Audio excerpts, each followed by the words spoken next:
Welcome back, everyone. It's Shaman Vizzi again with AFF-CNY's pre-conference interview series. Next up, I interviewed co-presenters. They are doing a workshop titled Raising Voices, Themes from a Group of Emerging Adult Adoptees. Let's check out what we had a chat about. Thank you, everyone, for joining us again for my second interview for this year's conference. And I'm going to ask Nancy, why don't you introduce yourself and tell everybody out there how you're connected to the community of adoption and foster care. Thank you. I've been in the field of foster care and adoption for probably 30 years now, started in early 90s. Can't even count it up anymore, but I was drawn to the field because it's so rich. It includes so many aspects of social work, and I'm always just very drawn to the theme of identity. And so I am currently the regional manager of a post-adoption services program in Massachusetts. It's Adoption Journeys, which is the post-adoption service for the state of Massachusetts. We have 5 offices throughout the state, and I'm in the Florence office that serves the whole western part of the state. And I've been there for about 20 years. All right, thank you for sharing. Allie, how are you connected? Yes, so I am a current second-year MSW student at Springfield College, and this is my second field placement with, for my program with Adoption Journeys. And I am here to learn the ways of the ropes of it at Adoption Journeys, and kind of getting a little glimpse at the clinical, the group work, and the big respite programs. Thank you so much. So Nancy, I see that from what I've read about you, you focused, or you feel is very important, to learn more about raising children with histories of trauma and attachment disorders. That's all. Am I correct in saying that that's all? I wouldn't say focus, but that's something that's very important to you, because I see that that's something that's you've kind of, from the different places that you've worked at. Why did that draw you? Why did you feel that was so important for you to learn? And now you can teach. You've taken the course from CASE, so you can do a competency. Why is that all so important to you? Yeah, the course through CASE has 12 different modules, and one of them is on trauma. Another one's on the brain, which of course includes trauma.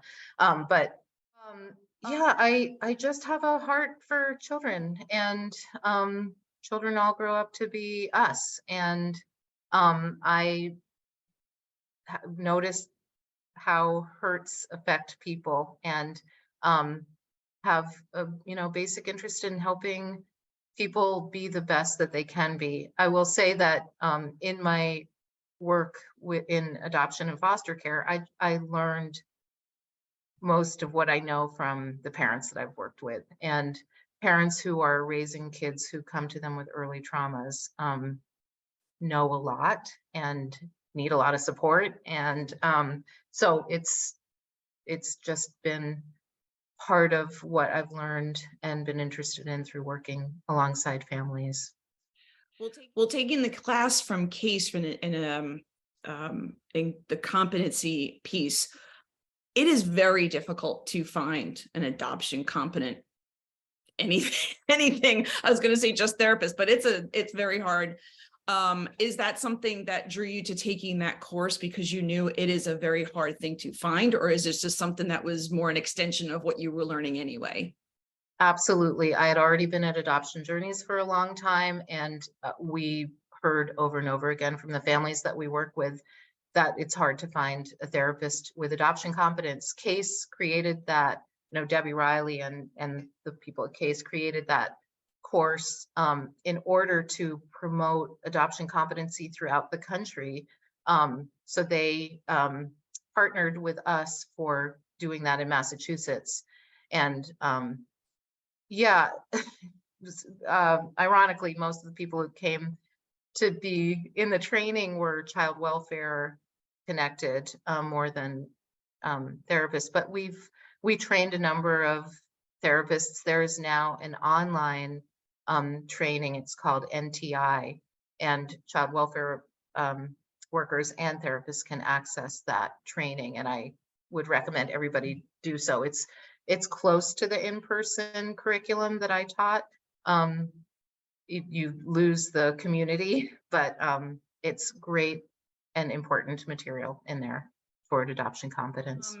So Allie, with your interest and your as a grad student, is your interest more in this topic as well as the attachment and trauma work? Is that leading you to is it a social, like a social work type piece that you're trying to learn? Or Absolutely. Having done my undergrad in psychology and pursuing my master's in social work, I've always found the attraction toward, or the interest in learning more about trauma and attachment and how they impact the individual from such a young age and all the way up into your adult life. And it's being able to bring clarity to other individuals in those areas, and especially our clients that we work with, it's a rewarding act. Are you someone that wants to work solely with families independently, or is this something that, you know, Adoption Journeys is your teaching tool to get somewhere else, or you want to work just like Nancy does and be in an organization like that? Is that your goal? I really love working with all ages, and that being our littles that come for our respite programs, but then our true work we can start doing with one-on-one our clients is with our middle schoolers, high schoolers, and actually our young adults, and being able to hear them firsthand, as well as the family units, which I get the opportunity to work with at Adoption Journeys. In the variety that keeps coming every day in and out of the office, it is ideal. Wonderful. So let's go into, so hopefully I got this right. The workshop title is Raising Voices, Themes from a Group of Emerging Adult Adoptees. So tell us a little bit about what kind of people we're going to see, like it says ages 17 to 20.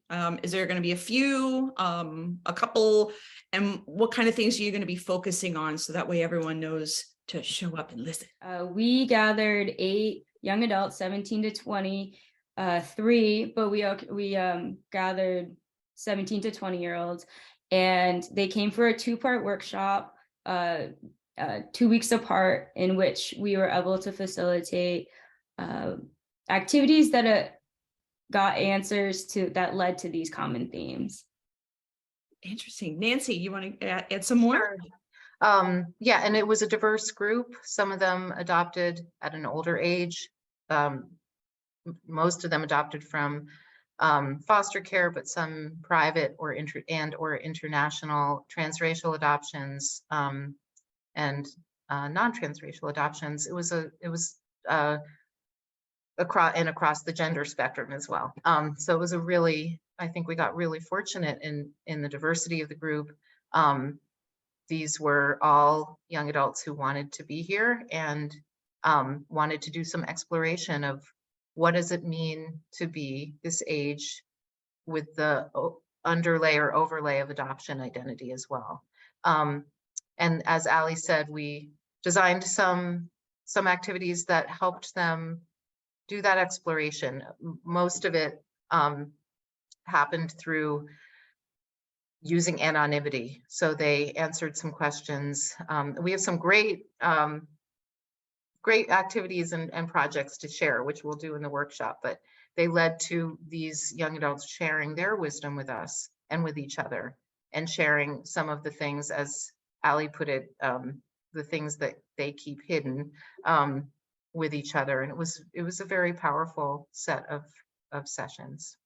Wonderful. I can't wait. It's only a couple weeks away. Is there anything that you guys want to end with that I haven't touched upon, or whether or not there's something that you hope that people bring or take away from the workshop that you're going to present? And I'll open it to, if you want, Nancy, if you want to take it, or if Allie, you have anything that you want to end with. I'll start, and maybe Allie can do the crescendo. yes, I think that it's even though it's focused on older teens and young adults, I think it's a workshop for anybody. The themes that emerged are important for adoptive and foster parents to be aware of at younger ages.